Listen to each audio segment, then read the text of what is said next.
Hello everyone for today's video. Ayan guys, meron na tayong chop suey. Chicken and shrimp chop suey natin. Parang seafoods na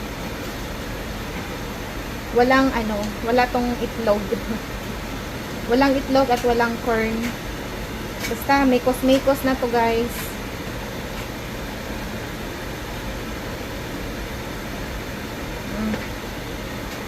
Ayan.